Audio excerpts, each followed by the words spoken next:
kita mulai pelajaran. Ibu absen dulu ya. Yang pertama Aisyah, Agnes, Wilam, Firda, Sudinarfa. Oke, ada teman kita yang gak hadir? Imam, Bu. Imam. Kenapa Imam gak hadir? Sakit. Semoga cepat sembuh si Imam ya. Baiklah. Sekarang kita berdoa terlebih dahulu. Doa dalam hati, doa dimulai. Amin.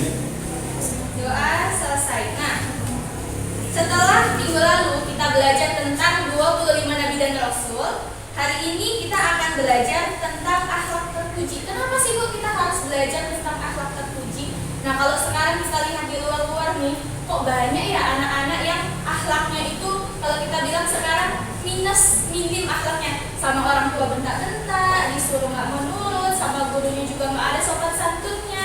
Jadi itulah kenapa pada hari ini kita harus belajar tentang akhlak terpuji supaya kita tidak mengikuti hal-hal yang buruk di luar sana. Harus ada batasnya nih. Kalau misalnya orang yang sudah belajar tentang akhlak terpuji harus diikutin. Nggak boleh bentak orang tua lagi, nggak boleh melawan lagi, nurut apa kata orang tua dan gurunya. Nah, di sini kita akan belajar tentang akhlak terpujinya Nabi Muhammad SAW. Yang pertama ada tabligh, amanah, fatonah, dan siddiq. Oke, siddiq itu artinya apa? Ada yang tahu? Oke, siddiq itu artinya jujur atau berkata benar. Sebagai seorang muslim, tentu saja kita harus selalu jujur dan berkata benar. Kenapa? Karena Allah nggak suka orang yang suka bohong. Kalau misalnya suka bohong, nanti masuk ke dalam neraka. Temennya setan, mau temenan sama setan? Enggak. Jadi kita harus selalu berkata jujur dan benar. Kenapa? Karena kalau kita bohong, nanti kita nggak ada temennya. Jangan temenan sama si itu ya, soalnya dia suka bohong. Mau? Enggak. Karena itu kita harus selalu berkata jujur dan benar.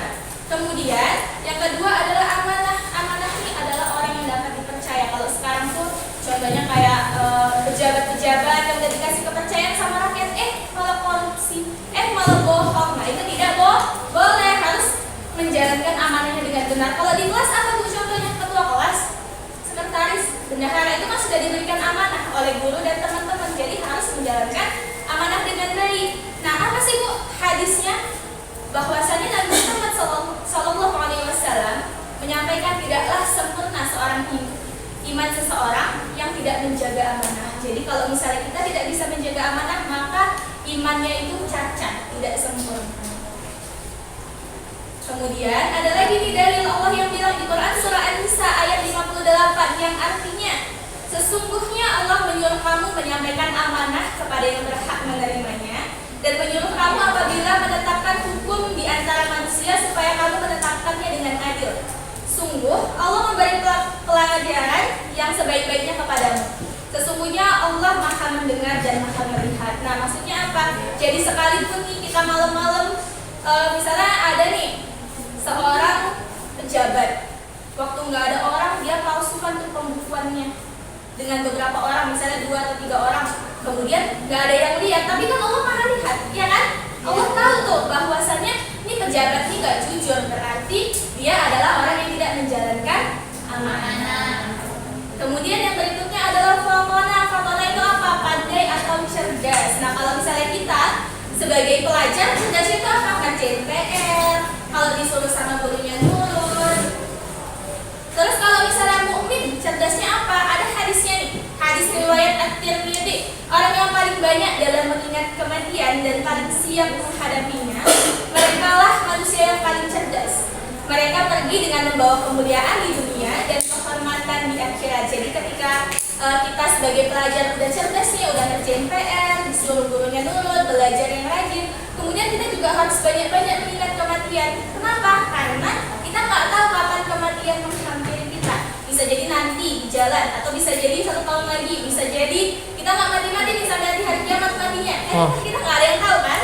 Nah, jadi kita harus banyak-banyak mengingat kematian supaya ibadahnya juga makin rajin. Kemudian yang terakhir itu tabligh. Tabligh artinya menyampaikan dalam hal yang baik. Sebagaimana disampaikan oleh Nabi Muhammad SAW, sampaikanlah dariku walaupun hanya 1 ayat. Jadi Misalnya kawannya buang sampah sembarangan, ditegur, ih jangan buang sampah sembarangan, itu kita sudah melaksanakan yang namanya tabligh. Walaupun cuma hal-hal sepele aja, nggak perlu nih kita misalnya ceramah, kalau misalnya belum sampai ke situ nggak masalah. Dari hal-hal sepele, negur temen atau negur adik di rumah bisa kita lakukan. Kemudian dari yang ibu jelaskan tadi, ada nggak yang mau bertanya? Tidak ada yang ingin bertanya. Jadi ibu memberikan tugas kelompok hari ini.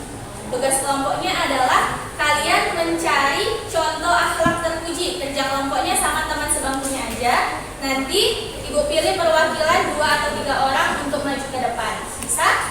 Ya, oke.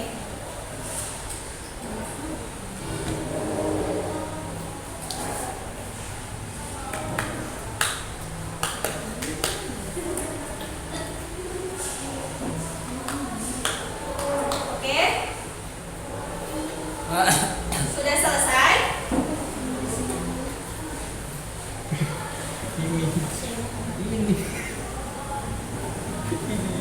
Ibu tunggu ya.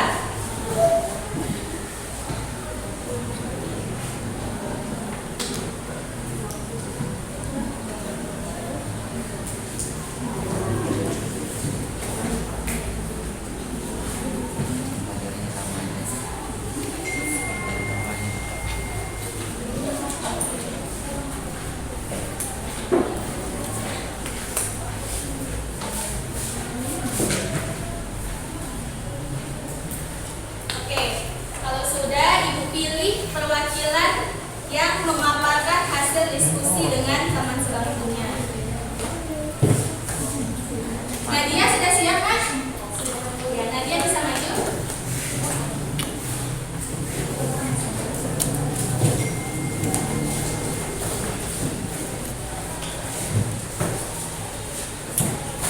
Baiklah, di sini saya akan membacakan hasil diskusi dari kelompok saya, yaitu tentang contoh akhlak terpuji.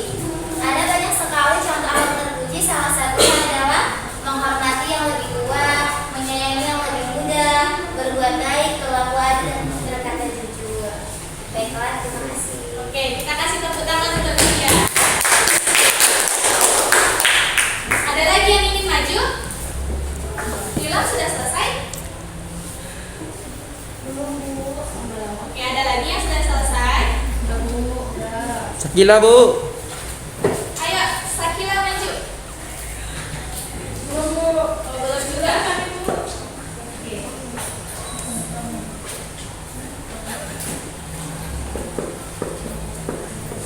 Ya, baiklah.